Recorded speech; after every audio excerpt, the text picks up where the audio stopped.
গ্রীষ্ম বর্ষা বিনীতি ভরসা। হ্যাঁ, বিনীত শপিং সিটি। Tarzan circus. আপনার চুঁচুড়া শহরে কেপিএস মলের সন্নিকটে চলছে টারজান সার্কাস। ট্র্যাপিজের খেলা, মোটর সাইকেল, রঙিন জল, দড়ি ও আগুনের খেলা সহ মণিপুরী শিল্পীদের লোমহর্ষক খেলা। আর থাকছে জোকারদের চমকপ্রদ খেলা। 1.5 মাস ব্যাপী চলবে এই টারজান সার্কাস। থাকছে দৈনিক 3টি শো। তবে আর দেরি নয়, আজই আসুন, সপরিবারে আসুন, দেখুন টারজান সার্কাস। নমস্কার, আপনারা দেখছেন হুগলি আপডেট। আপনাদের সঙ্গে আমি উষা। আসছি খবরে, ব্যারাকপুরে এক্সপ্রেসওয়ের পাশে মৃতদেহ উদ্ধার ঘিরে চাঞ্চল্য। ব্যারাকপুর কল্যাণী এক্সপ্রেসওয়ের পাশে ওয়্যারলেস গেটে একটি মোটরসাইকেলের শোরুমের সামনে রানা ঘোষ নামে এক যুবকের মৃতদেহ উদ্ধার ঘিরে চাঞ্চল্য ছড়িয়েছে। সকালবেলা এলাকার লোক দেখতে পায় একটি ব্যক্তি তার দোকানে শাটারের সামনে পড়ে রয়েছে, তার পাশে রয়েছে বাইক। কিভাবে এই যুবকের মৃত্যু হলো তা তদন্ত করে দেখছে মোহনপুর থানার পুলিশ। গতকাল রাতে এক বন্ধু সৌমেন রায়ের সাথে বাইরে বেরিয়েছিল মোটরসাইকেল করে। সেই বন্ধু সৌমেন তাকে রানার দোকানের সামনে নামিয়ে দিয়ে বাড়ি চলে যায়। আজ সকালে সৌমেন জানতে পারে তার বন্ধু মারা গেছে। পুলিশ দেহ ময়না তদন্তের জন্য পাঠিয়েছে। হ্যাঁ, সকালবেলা আমি চা খেতে বেরিয়েছিলাম দোকানে। রাস্তা পার হয়ে ওপার হয়ে আমি রাস্তা এপারে আসছি, একজনের সাথে কথা বলতে আমাকে দেখে বলছে যে কী ব্যাপার, সকালবেলা কোথায় যাচ্ছ? কে বলছে? আমার এই পাশে একজন দোকানদার। তা সে বললো যে কি কোথায় যাচ্ছ সকালবেলা? তা আমি বললাম যে ওকে বলতে জাস্ট রাস্তা পার হয়ে আসছি। হঠাৎ এদিকে তাকিয়েছি, তাকিয়ে দেখি একজন পড়ে রয়েছে এখানে। তা আমি আবার ওকে বললাম যে কী রে, কে পড়ে রয়েছে ওখানে? তখন বলছে যে কোথায়? আমি বললাম ওই তো ওইখানে। তখন আমি আর ও দুজনে একসাথে আসলাম, এসে দেখলাম যে দেখি এরকম একজন পড়ে রয়েছে। তা জ্যাকেটটা দেখে চেনা চেনা লাগলো।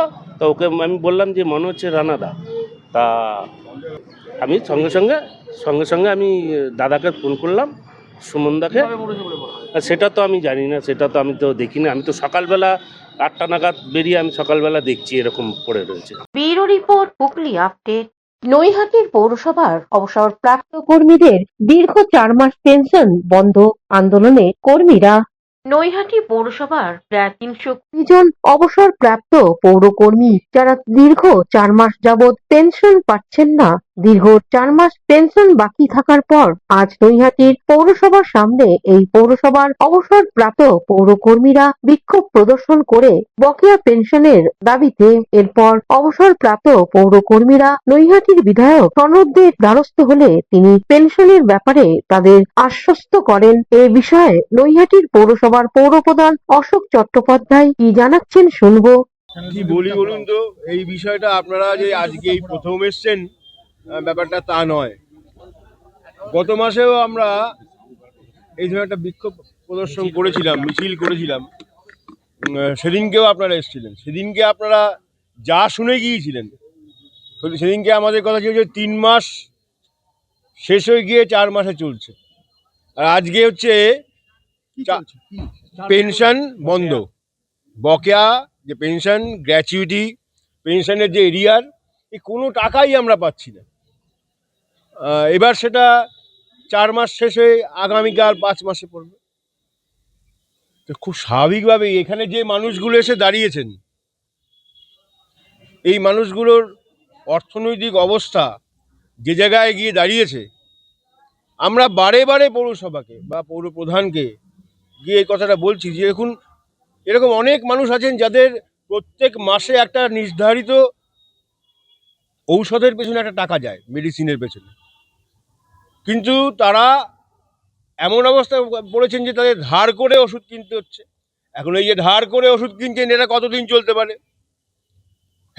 ফ্যামিলি ম্যান তারা প্রত্যেকে, তাদের বাড়িতে কেউ ছেলে মেয়ে আছে পড়াশোনা করেন, তাদের বাড়িতে এরকম কেউ আছেন যে টাকা না দিলে পরে বাড়িতে যে পরিস্থিতি তৈরি হয়, এটা তারা ভোগ করছেন দিনের পর দিন, মাসের পর মাস।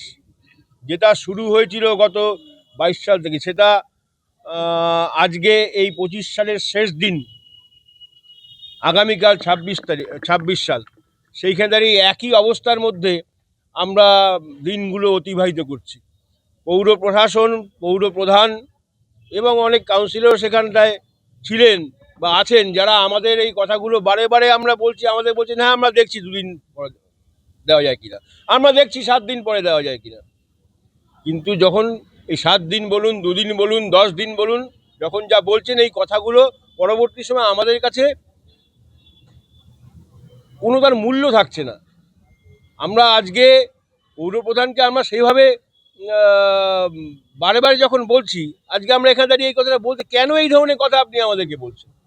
আচ্ছা, আপনার প্রশ্নের উত্তর তো আপনি প্রশ্ন করার আগে উত্তর দিয়ে দিয়েছি। ওষুধের দোকানে বাকি পড়েছে, মুদি দোকানের বাকি পড়ে। আমি তো কি বললাম, একটা ছেলে স্বাবলম্বী হয়েছে, তার ছেলেটা হয়তো চাকরি করে, তার ফ্যামিলিতে হয়তো কোনো রকম অসুবিধা হচ্ছে না। কিন্তু যার ছেলে নেই চাকরিরত অবস্থায়, যার ফ্যামিলি কেউ নেই চাকরিরত অবস্থায়, তাদের তো মর্মান্তিক অবস্থা। মানে সোজা কথায় বলা যেতে পারে আপনি এখনো চেষ্টা চালিয়ে যাচ্ছেন। এখন চেষ্টা মানে আমি খুব তাড়াতাড়ি, আমি আপনাদের অন ক্যামেরায় বলছি, খুব তাড়াতাড়ি আমি আপনাদের টেন্টেটিভ ডেট দিচ্ছি না, তবে খুব তাড়াতাড়ি, যেহেতু তারা আমার পৌরসভার কর্মচারী ছিলেন, তারা কেউ ট্যাক্সে চাকরি করতেন, তারা কেউ ওয়াটার ডিপার্টমেন্টে চাকরি করতেন, তারা কেউ আমার অ্যাকাউন্টসে চাকরি করতেন, তারা তো পৌরসভার স্টাফ, তাদের এটা একটা, তাদের প্রতি পৌর বোর্ড মানে আন্তরিকভাবে দুঃখিত, আন্তরিকভাবে দুঃখিত। আমি এদের কাছে এসছি, এরা আমার কাছে যতবার এসছে, দেখুন, একদিন 1 মাস 2 মাস বা বন্ধ থাকলে সে ব্যাপারটা আলাদা, কিন্তু 4টে মাস, আর কয়েকদিন পরে হয়তো 5 মাসে পড়ে যাবে।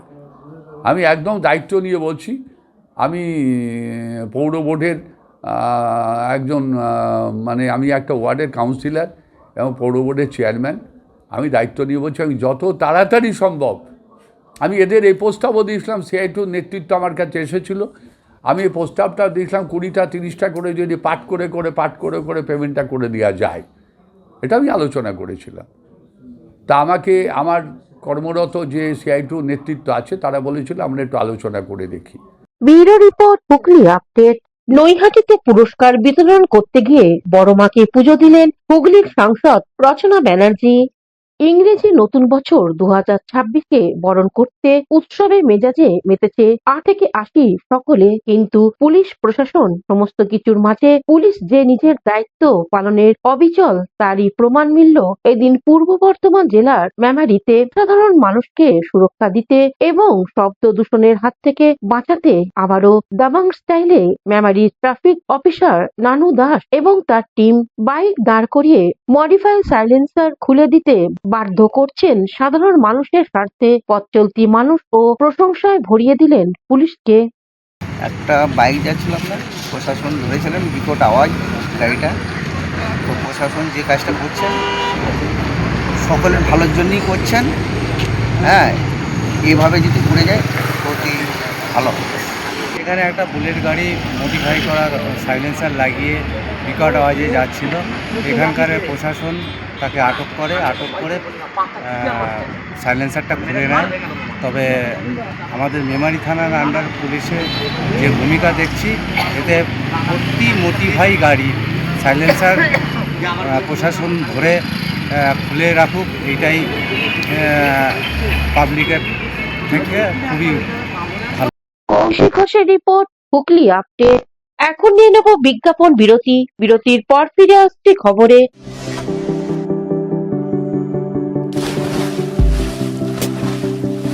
Fasten your seatbelts as you take a tour around your marine wonderland.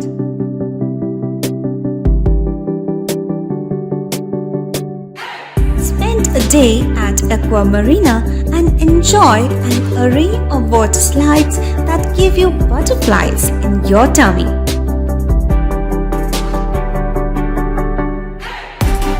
Aqua Marina is a holistic weekend destination for friends, family, and couples and offers magic to soothe your body, mind, and soul.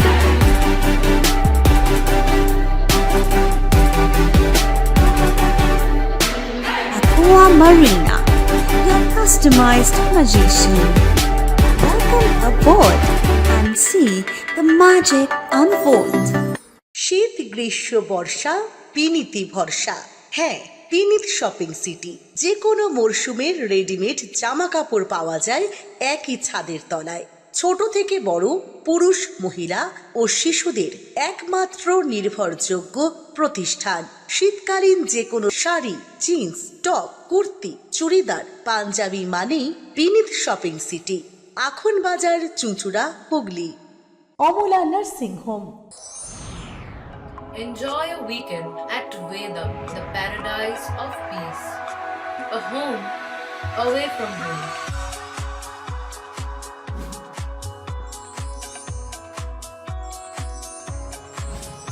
See yourself resonating with the nature.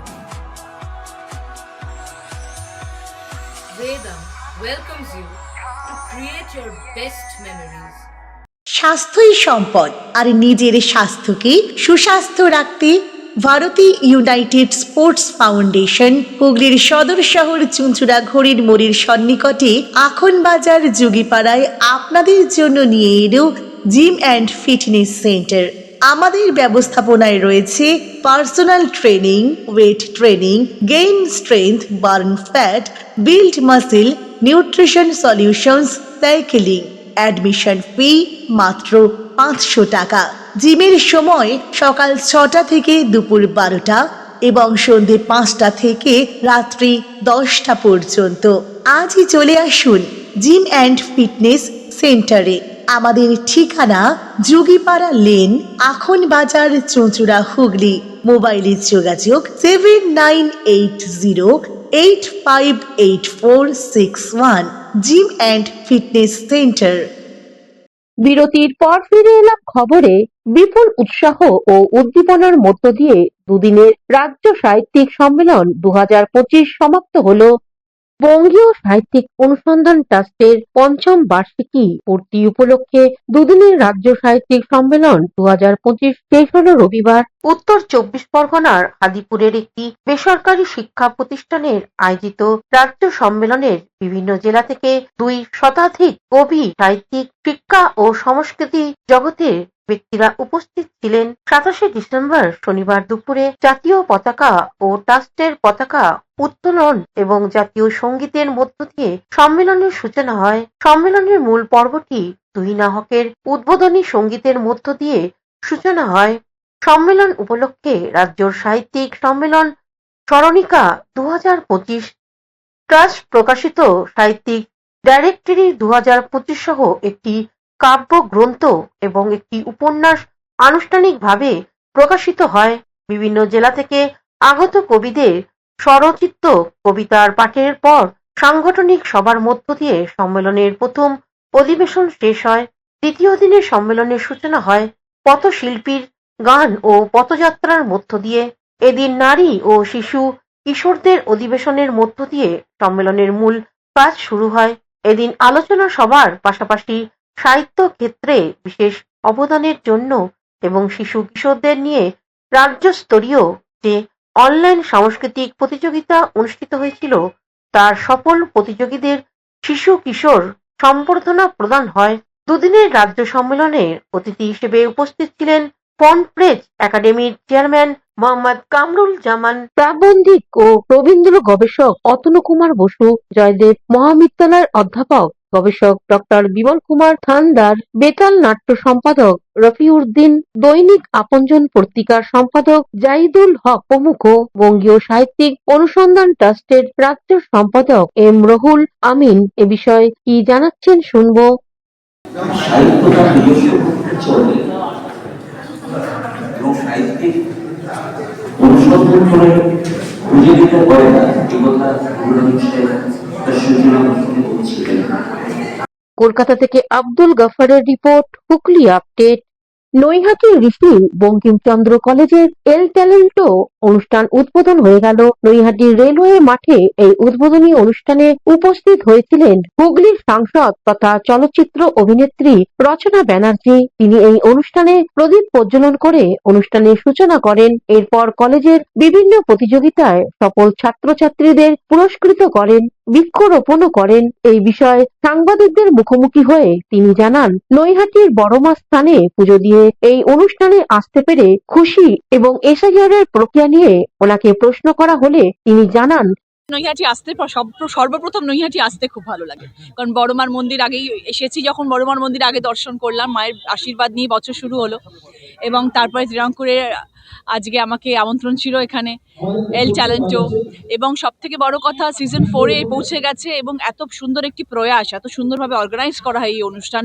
পশ্চিমবাংলার সব ট্যালেন্টসদেরকে নিয়ে আজকে এই অনুষ্ঠান আয়োজন করা হয় এবং ঋষি বঙ্কিমচন্দ্র কলেজ আপনারা সবাই জানেন, বিখ্যাত কলেজ, এবং তাদের সাথে মিলিয়েভাবে এই কর্মসূচি চলছে এত বছর ধরে এবং খুব সুন্দরভাবে আয়োজন করা হচ্ছে এবং দুদিন ব্যাপী আয়োজন চলবে।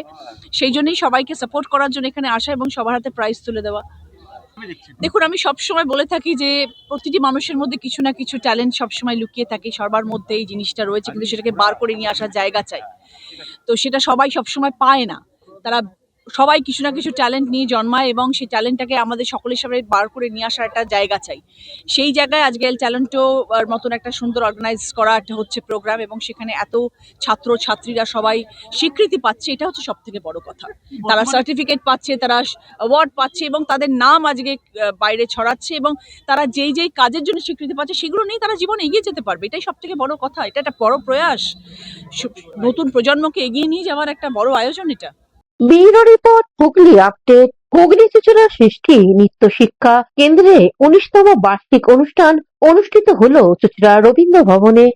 বছরের শেষ দিন নাচে গানে আবৃত্তিতে আনন্দে মুখরিত হলো চুঁচুড়া রবীন্দ্র ভবন। কনকনে শীতকে উপেক্ষা করে রাত 10টা পর্যন্ত হল ছিল পরিপূর্ণ সংস্কৃতি প্রেমী মানুষদের। এদিন ছিল চুঁচুড়া সৃষ্টি নৃত্য শিক্ষা কেন্দ্রে 19তম বার্ষিক অনুষ্ঠানের শুভ সূচনা করেন চুঁচুড়ার বিধায়ক অসিত মজুমদার। উপস্থিত ছিলেন বিশিষ্ট শিক্ষা অনুরাগী দেবাশিস মুখার্জি, পৌর সদস্যা মৌসুমী বসু চ্যাটার্জি সহ অন্যান্য বিশিষ্ট ব্যক্তিবর্গ।